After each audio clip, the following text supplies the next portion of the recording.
Hello and welcome, this is Rooflemonger, and in this video, I guess you can call it kind of an opinion piece. I want to talk about Dragon Ball FighterZ and the one balance patch for the year philosophy. So if you're not aware, they have stated Arc System Works that Dragon Ball FighterZ will only get the one balance patch for the year. So we had the mega balance patch to start off with Season 2.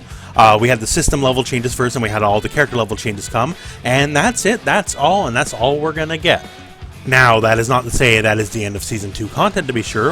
We are getting Janemba as DLC very soon as the time of this video going up. We have Dragon Ball Super Broly coming, we have Dragon Ball Super Gogeta coming, right? So there's still more content to be sure, right? But no more balance changes. And that is potentially an issue. Now, before I get into the rest of what I'm going to get into here, it's always been a long-held thing that less balance patches is better than more balance patches, right? We often go to examples like Mortal Kombat X or the first Injustice game that NRS and NetherRealm Studios patch the games too much, and that's a bad thing, right? And everyone used to kind of hold one patch a year as kind of a gold standard. And now that we're seeing the results of that, I don't think it's a good thing necessarily. Now, to be sure, overpatching a game is also not a good thing, right? Even games like Street Fighter does 2 patches a year, right? And the one thing is, when we only have one balance patch for the year, we already had things kind of set in motion, right? Certain trends were already starting to appear, and now obviously those trends are kind of solidified and set in stone. Now, that said, I did put this to Twitter in the form of a poll, and just asking, going into EVO Now and beyond, are you happy with Dragon Ball FighterZ one balance patch for the year policy?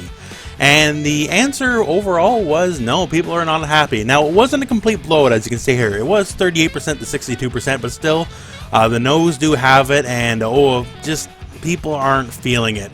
One of the biggest issues, once again, as we talk about certain things, trends happening and solidifying, one is stuff like the snapback meta. A lot of the comments in that tweet have to deal with that, actually. A lot of people are not too happy about it.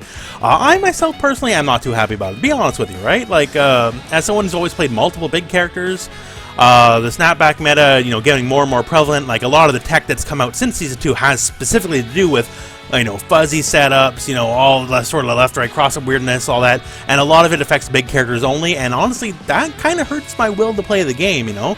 Like, I don't have to play top tier, but I have to be able to have fun with a lot of the characters I want, and having to deal with 50-50 coin flip non-stop is not my idea of fun. Be punished just for playing big characters, right? That's not very fun to me. So the snapback meta obviously has been an issue in some people's opinion, and also with the fact there is no balance changes, and there we go, there's the culprit himself, Kid Goku came out after the balance patch, right? Now, we always have to deal with Bardock. It's like a fact of life. Everyone has to deal with Bardock. You gotta know the matchup, you gotta know what Bardock can do, and you just gotta like it or lump it, Bardock is the game, right? But then they added Kid Goku to the mix. And, at least in my opinion anyways, Kid Goku is as meta-defining as Bardock is. He's obviously stupid strong, obviously one of the best characters of the game. There's no way you can there's no argument against it, at least I don't think there is. And if you don't play Kid Goku, then you have to know how to play against Kid Goku, right? His power is overwhelming, his mix-ups are dirt easy, he gets Spirit Bomb Oki off pretty much any corner combo. It's just super strong, there's no other way to put it. And the fact that he's put in after we know there won't be any more balance patches, that is a bit of a kick in the pants, because you know his power isn't going anywhere, and you just gotta groove on it. And of course, now a lot of teams are Kid Goku and Bardock together, right? Now, certainly that isn't to say it's all doom and gloom, right? I still see tech all the time for a lot of characters coming out. You know, I recently put out the Blue Vegeta combo guide. There's a lot of neat stuff in there. The tech is still flowing for all the characters that aren't named Bardock and aren't named Kid Goku, right?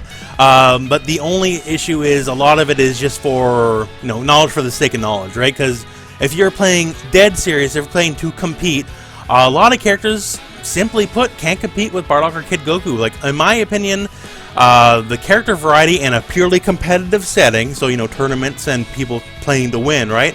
Character variety is kind of the worst it's been since the Halcyon days of Cell, just everyone playing Cell, right? It is just ridiculous. And, you know, another culprit, not as vile as some would say, as Kid Goku or Bardock, but Super Saiyan Goku was just he's generally speaking now the most popular character in tournaments, just because he's downright solid, right? He's obviously not busted, he's obviously not, you know, broken in any way, shape, or form, right? But his value to any team is, you know, not really for debate, not really in question, because he just adds everything. Obviously one of the best assists in the game, and as an anchor, he can just get stuff done. He is just a perfect all-rounder, and he can always make the big comeback. So without a further balance patch, the question is, you know, what's to be done? So the only changes we have coming to shake things up are the 3 incoming DLC characters. We have Janemba, Dragon Ball Super Broly, and Dragon Ball Super Gogeta. And that doesn't make a Bardock or a Kid Goku any worse. Obviously, it doesn't take away from them. So basically, the only really ways to shake up the meta is if they can do crazy, you know, well, borderline broken stuff like, say, a Kid Goku can, right? If Dragon Ball Super Broly and Gogeta come out and they're just alright, you know, they're pretty good, they're not bad, but that's it, then competitively they're forgotten in an instant because they're not Bardock or Kid Goku, right? So that's no good. That's not really very valuable for the health of the game, in my opinion. Janemba, same deal, right? He can have all sorts of cool teleports, digislides, and all that kind of stuff with the cool sword moves, but in the end, if he can't match up the Bardock and Kid Goku, he's kind of just relegated to funning around, basically, right? And that's just kind of the crux of the matter, in my opinion, right there. And basically, one of the biggest issues I have with the staling out, for lack of a better term here, is just I can see its effect. Like, myself, I don't play Dragon Ball FighterZ as much as I used to be honest with you, right? Like, you know, I don't like being penalized for playing multiple big characters and getting, like, you know, 50-50 snapback into 50-50 snapback into 50-50 snapback into 50-50 snapback. I'm really done fighting the army of Bardocks, you know, that kind of stuff. I see a lot of people who've kind of silently fallen by the wayside and, like, you know, they're looking for Janemba to bring them back into the game. And for some people, absolutely, Janemba is exactly what they need, right? But for most people, Janemba, they'll play them, they'll try them, they'll move on, that's it, that's all. I guess I'm not playing the game anymore.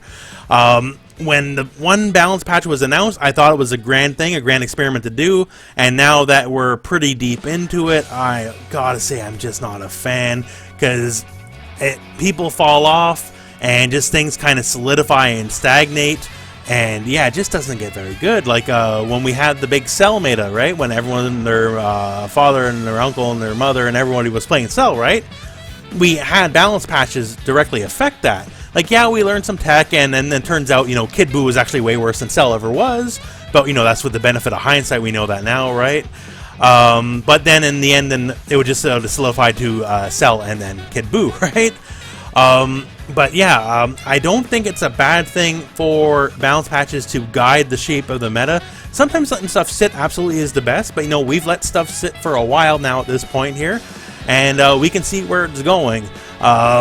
Like, there obviously has been developments as well, like, not to say nothing's happening, right? Like, as I got the footage here, there has been a whole new renaissance for the power of base form Goku, right? A lot of people always kind of written off base form Goku, myself included, to be honest with you. And now we're starting to see, like, hey, yeah, he's got some stuff, right? And yes, absolutely, he has some stuff, but once again, he has some stuff, but he's still not Bardock, and he's still not Kid Goku. And, oh, that is just the real kicker of it. While we find new tech for new characters and make new characters interesting in a lot of different ways, in the end, most teams, if you want to play dead serious, got some form of Bardock or Kid Goku or Super Saiyan Goku. Now, if you play these characters at this point in the video, you probably would have written me off, but I'm not trying to character assassinate you or anything. Please play who you like, right? But it's just, when I turn into a tournament, I try to get a friend to watch a tournament, and they're just starting to notice, like, oh, everybody's playing the same characters, right? Or most of the same characters. It just isn't that cool. It's not that fun just to see the same variety over and over and over. And that's why, personally, in my opinion, I think the one balance patch for the year is a mistake. Now, that's me. That's this video. And now it's up to you guys, because I want your honest opinions. Once again, I went to the Twitter. I did a poll, all that kind of stuff. Got all sorts of comments. But that was Twitter. That's not here on the YouTube channel. I want your guys' opinions on the matter. Let me have it. I want to know what you guys think about the one balance patch for the year, where you think the game's going, and if they should, you know, potentially reverse the policy. I think, as the time of me making this video, I think most of you guys would much prefer having a new balance patch. I think some of you guys will prefer to leave it where it is, and either way, I want your opinions on the matter, so please let me have it. Anyways, that is it for me. So as the time of this video going up, it is a couple days away from EVO. We will get Janemba stuff, and I do hope Janemba's cool. I don't think Janemba will cure everything what the game has ailing it, but You know, maybe he does, maybe he doesn't. Maybe it's going to be awesome and Janemba just totally fixes everything that's wrong, right? Some way, somehow. That'd be sick, right? Anyways, yeah, so that's it for me. That's it for this video. So thank you very much for watching. I hope this video has found you well. Go out and play some Dragon Ball.